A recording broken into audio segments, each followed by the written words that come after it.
Hi, my name is Jamila Blue. Are you feeling overwhelmed by fear and anxiety?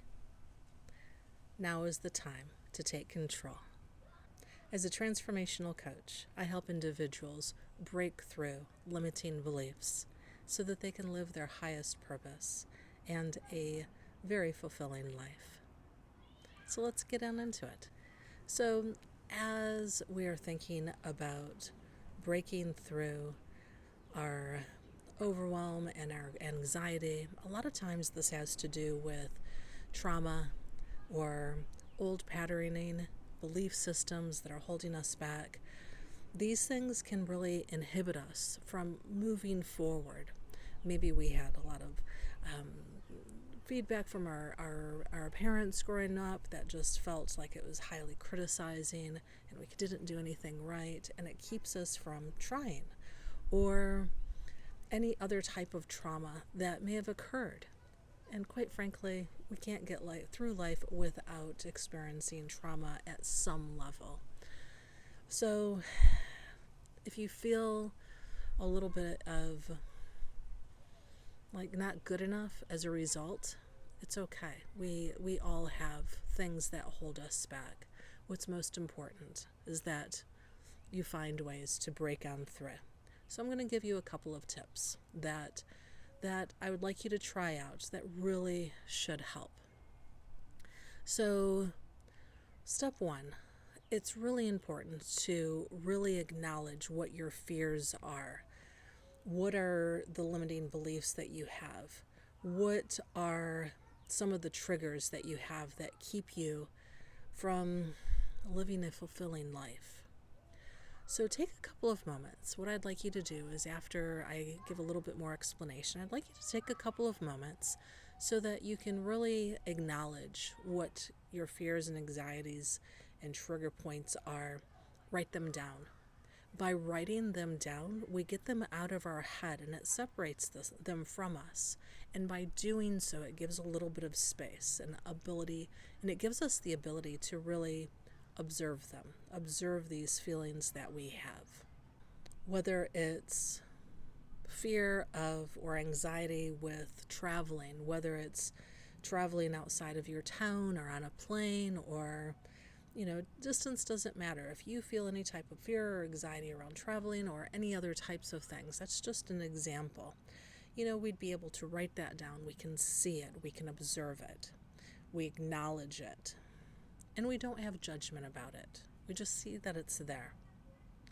So I'd like you to just pause this video and take a couple of moments. Find some paper and just write down, what are your limiting beliefs? What are your fears? What are the things and obstacles that you would like to overcome? And when you're done, come back and I'll take you to step 2. All right. Hopefully that was good for you. Now, the next step that I would like you to try is, once we can recognize what these fears and anxieties and trigger points are, what we can then do is breathe into it. So, using deep breathing exercises, starting with your belly into your chest and releasing from your chest to your belly, it really helps us get centered. It helps us get out of our head. It really helps us get into our body and in a state where we can receive and be open. It's really important to be able to do this anytime you feel a sense of fear or anxiety. So, with that said, we're going to do a little practice that I like to call 4x4 breathing. I actually learned this from Brene Brown, and she learned it from the military, as that's something that they do to be able to teach soldiers to push on through and to break through those high stress trauma moments. So that's what we're going to practice right now. As we begin our 4x4 breathing, I would like you to first put one hand on your belly and another hand on your chest. So proper breathing begins with breathing in through your belly.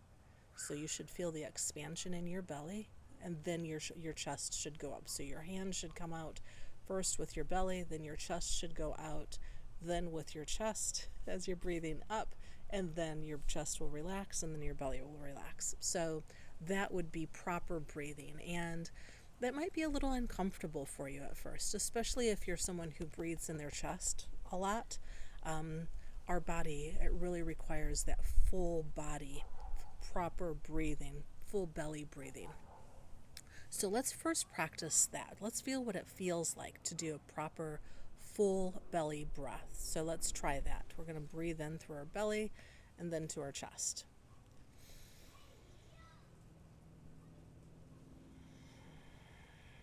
And notice that your hand, as you're breathing in, on your belly comes out, and then your chest comes out, and then when you exhale, your chest goes in and your belly kind of stays still. So that's just basic breathing 101. If you've not done that or learned that before, now you do. No judgment. Just wanting to show you the way that your body will fully receive oxygen to its fullness. So now that you've got that down, let's do some 4x4 breaths. The way that they work is you are going to breathe in to the count of 4, you're going to hold to the count of 4, you're going to exhale to the count of 4, and then you are going to be an empty belly breath for the count of 4. So on your own pace, let's do this a couple of times.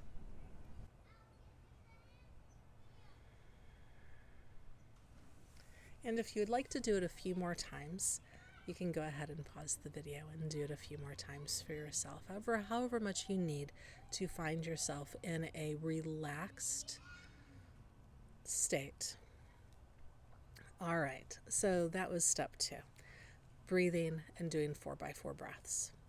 I really love being able to do 4x4 breathing anytime that I have moments of fear or anxiety, or I just want to help self-regulate myself, or, somebody says something to me that triggers me, I'm going to do some 4x4 breaths before I respond. You know what I'm saying? So it's super helpful in that way. All right, and then lastly, let's think about mindfulness and our thoughts. We are our worst critic, right? We all are. It's natural. And it can be really, the more negative self-talk that we have to ourselves, the more that will hold us down, the more that will keep us in that defeated state, because we're just going to continue the cycle of not feeling good enough and that we didn't do it right. And that doesn't serve us to be able to really be fully ourselves. So what we want to just practice is whenever you recognize, because it takes a little time to be able to recognize it when it occurs, when you recognize those moments of high self-criticism and, I just did that wrong, I'm not good enough, I never get it right, that crap that we tell ourselves.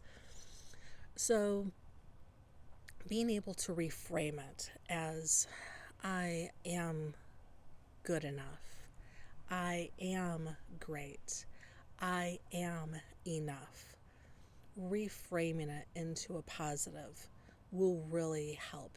We want to avoid saying, I will be good enough, or being good enough is coming towards me, or abundance is coming towards me, or, I will get there. Things like that. We want to say it in present as if we already have it, because that's what our mind will believe. Whatever we feed our mind, it's going to believe. And so we want to feed it what is accurate, or the thing that we want to overcome. So going back to those critical thoughts, I am good enough. And then when we're doing the mantra, we really want to feel into it. We want to feel into our body. We want to feel into those moments of where we were, those moments of success that you've had. Those moments of, I did it. I can really do this. I've got this. feel into that as you're saying these mantras. It'll be really helpful. Also, there's the positive mindset. It can also be really helpful if there's something that you want to bring to you. Maybe, you're in a very difficult financial position and you don't know how you're going to make ends meet. This is so real for so many of us, right? When we can feel what it feels like to feel abundant, if we can feel, by feeling what it feels like to have all of our needs met, to feel what it feels like to have the home environment that is perfect for us, really holding that picture in our mind, solidifying that picture while you're giving yourself the affirmation of, I have all that I need. I am abundant. I am filled with health and well-being, those sorts of things. So really hold the vision, feel into it. And anytime that you have the self-talk that's defeating you and getting in your way, take some breaths, do some 4x4 breathing, and then work on some positive mindset mantras while holding the vision and feeling into it. I know it sounds like a lot, and it doesn't happen overnight. It takes time. It takes effort. It takes practice. Overcoming our monkey mind takes a lot of practice, I assure you. For myself, it certainly didn't come overnight. It took years. However, I don't want you to think about how long it'll take. I want you to think about being in the present, here and now, recognizing what's coming up for you. And then if you need to change the perspective or give it a spin or a twist, find that. Find that perfect vision for you of what that success, what that overcoming that limiting belief, and really stepping into it. So I really hope that these tips and tricks help. I would love to hear your feedback about how well they worked for you, or things that came up for you, or if you have other suggestions that you find really helpful. I'd love to hear your comments, so make sure that you put them below. All right, so I hope that you enjoyed this video. Remember that fear and limiting beliefs do not define you and who you are. If you would like to find more ways or tips and tricks to be able to break through, or to be able to live a more purposeful, meaningful life, breaking through the things that hold you back, I would love to schedule a breakthrough session with you. It's no charge. You can go to the link in the comments below and schedule a time. I'd love to be able to do that with you and go from there. All right. Well, thank you so much for watching this video. Don't forget to subscribe so that you can get more tips and tricks moving forward. Take care, y'all.